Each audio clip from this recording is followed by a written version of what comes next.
Salut à toi, dans cette vidéo on va parler de pourquoi tu n'arrives pas à prendre du muscle ou tu stagnes depuis quelque temps, tu ne vois plus d'évolution dans ton physique. Je vais te parler de 5 erreurs que je vois très souvent à la salle de sport qui peut t'amener justement à cette stagnation et du fait que tu n'évolues plus dans ta prise de muscle. Et j'en ai fait également, et donc la première erreur ça a été que je ne traquais pas ou je ne suivais pas tous mes entraînements.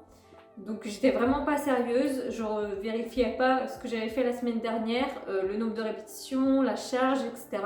Soit je refaisais la même chose ou je faisais moins de répétitions. Je faisais vraiment pas du tout attention à mon évolution, à la surcharge progressive. Et j'en ai déjà parlé dans d'autres vidéos, mais la surcharge progressive c'est vraiment très important. Pour rappel, c'est lorsque tu vas soit augmenter tes séries ou répétitions ou la charge de semaine en semaine pour vraiment avoir une évolution, stimuler ton muscle pour qu'il grossisse. La deuxième erreur, c'est que tu ne t'entraînes pas assez dur. Est-ce que tu vas à la salle de sport juste pour faire tes 4 séries de hip thrust à 80 kg, 12 répétitions? Une fois que c'est fait, bah voilà, je peux rentrer à la maison. Et au final, en fait, ne pas avoir cette sensation de difficulté. Je vois beaucoup de personnes à la salle de sport s'entraîner qu'avec des petits poids et vraiment ça se voit que la charge est trop légère et qu'il n'y a aucune difficulté lors du mouvement. Il faut que tu t'entraînes assez proche de l'échec. Donc en soi, il faut que tu sois à 1 à 4 répétitions proche de l'échec lors des temps d'entraînement et que tu partes de la salle de sport en te disant oui, là aujourd'hui, j'ai vraiment bien travaillé, je me suis donné à fond. Et que ce ne soit pas juste une petite sortie à la salle de sport. Alors bien sûr, je parle pas de au début lorsque tu commences à apprendre à faire les mouvements où là tu ne vas pas mettre très lourd. Il y a quand même beaucoup de mouvements d'isolation qui sont très rapides à apprendre et que je vois toujours des personnes après un mois à la salle de sport à mettre des poids de 2 kg. La troisième erreur, c'est que tu fais beaucoup trop d'entraînement. Plus ne veut pas dire mieux. C'est pas parce que tu t'entraînes 6 jours sur 7 ou 7 jours sur 7 que tu vas avoir plus de résultats qu'une personne qui va s'entraîner 4 jours sur 7. Alors il est tout à fait possible de s'entraîner 6 jours sur 7, mais ça demande une très bonne programmation, une bonne récupération entre chaque muscle. Très souvent les personnes vont faire des entraînements 6 jours sur 7 et ne vont pas avoir le temps de bien récupérer. Ça devient un cercle vicieux.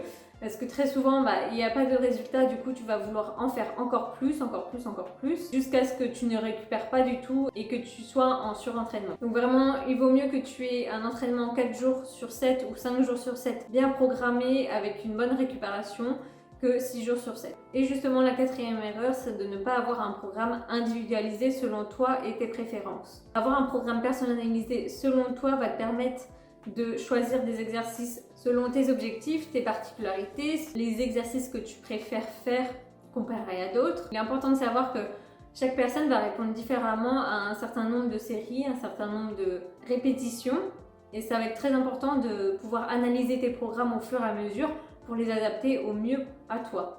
Et la cinquième erreur, j'en ai déjà parlé dans d'autres vidéos, mais c'est d'être en surplus calorique. Moi avant, je mangeais de façon intuitive et je n'avais pas de résultats.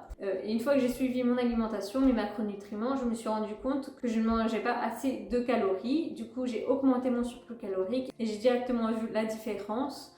J'avais beaucoup plus d'énergie durant mon entraînement et j'avais des résultats physiques. Et très important dans le surplus calorique, il ne suffit pas de juste manger plus.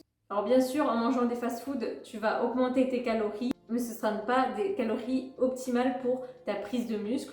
Il faut que ton corps ait les bons macronutriments et les bons micronutriments pour développer tes muscles. Et avoir également un bon apport en protéines. Si tu fais de la musculation et tu veux prendre de la masse, on dit souvent entre 1,6 g par kilogramme à 2,2 g par kilogramme. Justement, j'ai écrit un e-book avec 10 recettes pour prendre de la masse rapidement. Je te le mets en description.